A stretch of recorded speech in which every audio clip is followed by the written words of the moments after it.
Welcome back my dear students. आइए हम लोग आज एक्सरसाइज 4.4 का एक छोटा सा इंट्रोडक्टरी वीडियो देख लेते हैं, उसके बाद एक्सरसाइज पे चलेंगे। क्योंकि एक्सरसाइज को सॉल्व करने के पहले उसके इंट्रोडक्शन को देखना बहुत ज़रूरी है, नहीं तो हम एक्सरसाइज को सॉल्व ही नहीं कर पाएंगे। तो थोड़ा सा पॉइंट है बच्चों, मैंने इसमें कुछ नोट किया है, इसको हम देख लेते हैं थोड़ा सा। किसी भी क्वाड्रेटिक इक्वेशन के रूट का नेचर हम कैसे चेक करेंगे? किसी भी क्वाड्रेटिक इक्वेशन के रूट का नेचर हम कैसे चेक करेंगे, इसी पे बात करनी है मुझे। आइए देखते हैं। देखिए बच्चों, जैसे हमारे पास ये क्वाड्रेटिक इक्वेशन ये है ax² + bx + c = 0। इसमें हम रूट कैसे फाइंड करते हैं? रूट फाइंड करने का फॉर्मूला हमारे पास होता है, मैंने यूज भी किया था पीछे वीडियो में, -b + (√b² - 4ac/2a। इससे हमारे 2 रूट्स आ जाते हैं। ठीक, यहाँ से हम रूट फाइंड कर लेंगे। उसके बाद यहाँ जो रूट में वैल्यू लिखी गई है b² - 4ac जो राइट की गई है, इसे हम d से डिनोट करते हैं और इसे बोलते हैं डिस्क्रिमिनेंट। क्या बोलते हैं? डिस्क्रिमिनेंट। ठीक, यहाँ जो रूट में वैल्यू लिखी गई है b² - 4ac, इसको हम d से डिनोट करते हैं, जिसे बोलते हैं, क्या बोला जाता है? डिस्क्रिमिनेंट बोला जाता है। अब देखिए, ये हमारा डिस्क्रिमिनेंट हो गया। अब हम कहीं भी d बोलेंगे तो आप ये समझिएगा मैं बात कर रहा हूं b² - 4ac से। ठीक, देखिए, the nature of root depend upon the d। Root का जो नेचर होता है वो d पे डिपेंड करता है। d मतलब डिस्क्रिमिनेंट, डिस्क्रिमिनेंट मतलब b² - 4ac पर डिपेंड करता है। ठीक, देखिए, if d is less than equal to 0, इसका कहने का मतलब ये हुआ कि d जो है वो 0 से बड़ा हो या 0 को इक्वल हो, देन रूट्स आर इक्वल। अगर d जो है वो 0 से बड़ा हो या 0 के इक्वल हो तो रूट हमारा क्या होगा? इक्वल होगा। रूट हमारा क्या होगा? इक्वल होगा। आगे देखते हैं, अगर d हमारा 0 से बड़ा होगा, 0 से बड़ा होगा, ग्रेटर देन 0 है, then roots are real and unequal. अगर d हमारा डिस्क्रिमिनेंट जो है, ये कहाँ से पाएंगे? जब b² - 4ac फाइंड करेंगे, वहाँ से हमें d मिल जाएगा। d की वैल्यू जो आएगी, अगर वो d की वैल्यू 0 से बड़ी हुई तो हमारा रूट का नेचर कैसा होगा? रियल एंड अनइक्वल होगा। ठीक, अच्छा, यही d की वैल्यू जो b² - 4ac से फाइंड करेंगे हम, जो पाएंगे डिस्क्रिमिनेंट, ये अगर 0 के इक्वल हो गया तो रूट हमारा क्या होगा? रियल और इक्वल होगा। d बड़ा 0 से तो रूट हमारा रियल अनइक्वल। अगर d 0 के इक्वल है तो रूट हमारा रियल एंड इक्वल होगा। ठीक, अच्छा, d की वैल्यू कहाँ से आएगी? बार बार मैं बता रहा हूँ, b² - 4ac से आएगी। ठीक, तो d की वैल्यू जो आएगी, अगर वह एक परफेक्ट स्क्वायर है, परफेक्ट स्क्वायर, क्योंकि यहाँ आप d की वैल्यू जब निकालोगे, अगर वो परफेक्ट स्क्वायर होगा तभी रूट से बाहर आएगा, अगर वो परफेक्ट स्क्वायर है तो then root are rational. Root हमारा कैसा होगा? रेशनल होगा। अरे भाई देखिए, अगर वो परफेक्ट स्क्वायर होगा तो मुझे रेशनल देगा। जैसे -b कुछ ना कुछ बाहर तो है ही, प्लस माइनस, इसमें से कोई भी परफेक्ट स्क्वायर होगा रूट से बाहर आ जाएगा। जब रूट से बाहर कोई वैल्यू आ जाती है, रूट से बाहर कोई वैल्यू लिखी रहती है, तो उसे हम क्या कहते हैं? वो रेशनल नंबर होता है। क्या होता है? रेशनल नंबर होता है। तो यहाँ से इसका कहने का मतलब ये है कि अगर d का मतलब b² - 4ac, अगर d हमारा परफेक्ट स्क्वायर होगा तो रूट कैसा होगा? रेशनल होगा। अगर d हमारा परफेक्ट स्क्वायर नहीं है तो रूट हमारा कैसा होगा? इरेशनल होगा। D means discriminant means B square minus 4c अगर परफेक्ट स्क्वायर है तो हमारा रूट कैसा होगा, रेशनल होगा। अगर डी परफेक्ट स्क्वायर नहीं है तो रूट हमारा कैसा होगा, इरेशनल होगा।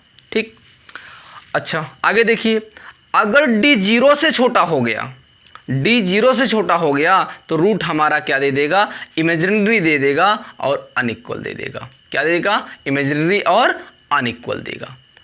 कुछ पॉइंट्स और हैं उसको भी हम देख लेते हैं, इसको प्लीज नोट डाउन जरूर कर लीजिए।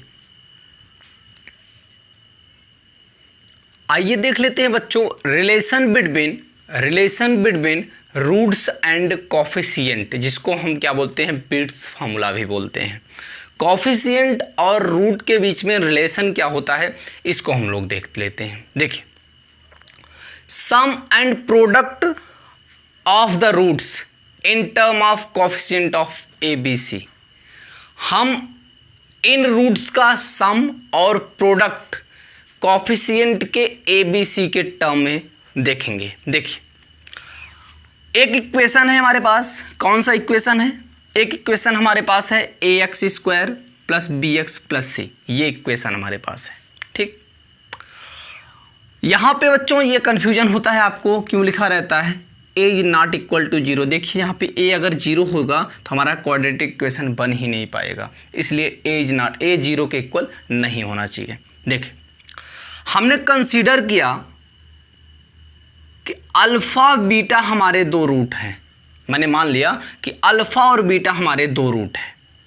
तो अब इन अल्फ़ा बीटा दो रूट हमारे पास हैं, तो इनके जो कॉफिशिएंट है, कॉफिशिएंट मतलब आप देखिए यहाँ पे जो कॉफिशिएंट है हमारे पास, एक्स स्क्वायर का कॉफिशिएंट क्या है, a है, एक्स का कॉफिशिएंट यहाँ क्या है, b है, तीसरा क्या है, c है। ये जो कॉफिशिएंट हैं इनके बीच में रूट्स मैंने जो माना है अल्फ़ा और बीटा, इनका रिलेशन क्या होता है इसको देखते हैं। देखिए, सम ऑफ द रूट मतलब जो मैंने माना है इनका sum alpha plus beta equal to, relation क्या होता है ध्यान दीजिएगा, alpha plus beta sum of the root, ये हमारे रूट हैं, sum of the root alpha plus beta equal to minus b, यहाँ का number minus b upon a, या मैं इसको लिख सकता हूँ minus coefficient of x, coefficient of x क्या है, बी है, वही लिखा गया है, upon coefficient of x square means ए, वही लिखा गया है। देखिए ना ध्यान से, कॉफिशिएंट ऑफ एक्स, एक्स का कॉफिशिएंट और एक्स स्क्वायर का कॉफिशिएंट का रेशियो माइनस में, ये रिलेशन होता है सम ऑफ द रूट्स में। ठीक, प्रोडक्ट ऑफ रूट क्या होता है, अल्फा बीटा क्या होता है, ध्यान देना, constant term upon coefficient of x square, देखिए c अपॉन a है जो कि होता है constant term upon coefficient of x square. इस रिलेशन को आप ध्यान से समझिएगा और अपने माइंड में फीड कर लीजिएगा और इसको नोट डाउन कर लो, फिर आगे कुछ हम लोग देखते हैं।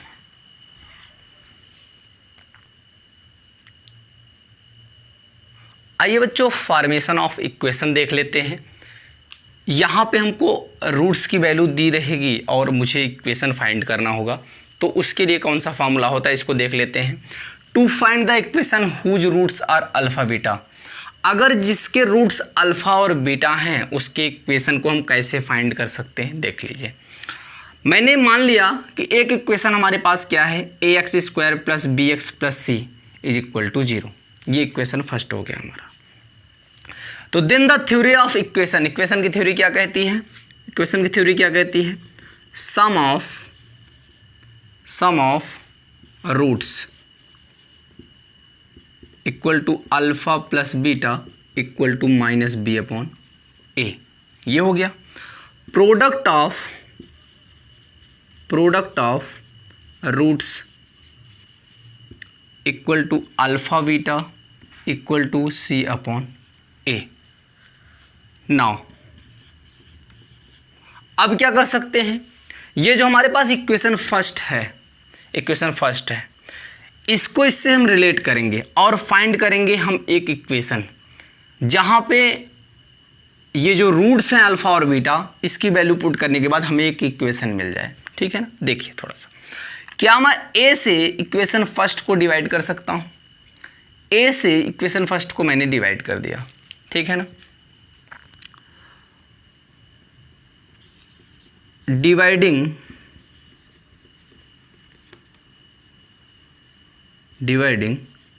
इक्वेशन फर्स्ट बाय ए से मैंने डिवाइड कर दिया तो ए से ए कट जाएगा, क्या बचेगा यहाँ पे? एक्स स्क्वायर प्लस ए से डिवाइड करने के बाद मुझे मिलेगा B upon A X plus C upon A equal to 0, ये मिला मुझे।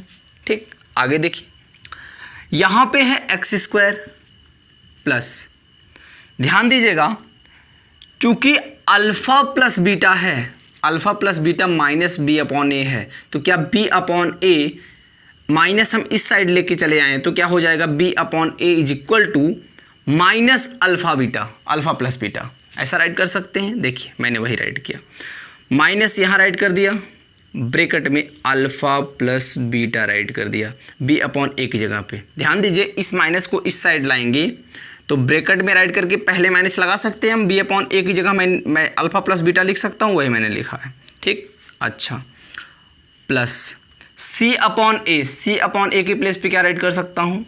अल्फ़ा बीटा राइट कर सकता हूँ इक्वल टू 0। ये हमारे पास एक इक्वेशन मिल जाएगा जहाँ पे हम जो रूट्स दिए रहेंगे उन रूट्स को पुट करके हम इक्वेशन फाइंड कर सकते हैं। तो इतनी चीज़ें थे बच्चों जिसको हमको जानना था, और अच्छी तरीके से इन सारे कॉन्सेप्ट को क्लियर कीजिएगा। अगर क्लियर आप नहीं करते हैं तो डायरेक्ट एक्सरसाइज पे जाएंगे तो आप समझ नहीं पाएंगे। तो आप अच्छे से कॉन्सेप्ट को क्लियर कीजिए, उसके बाद एक्सरसाइज पे जाइए। तो इस वीडियो में बस इतना ही। Thank you.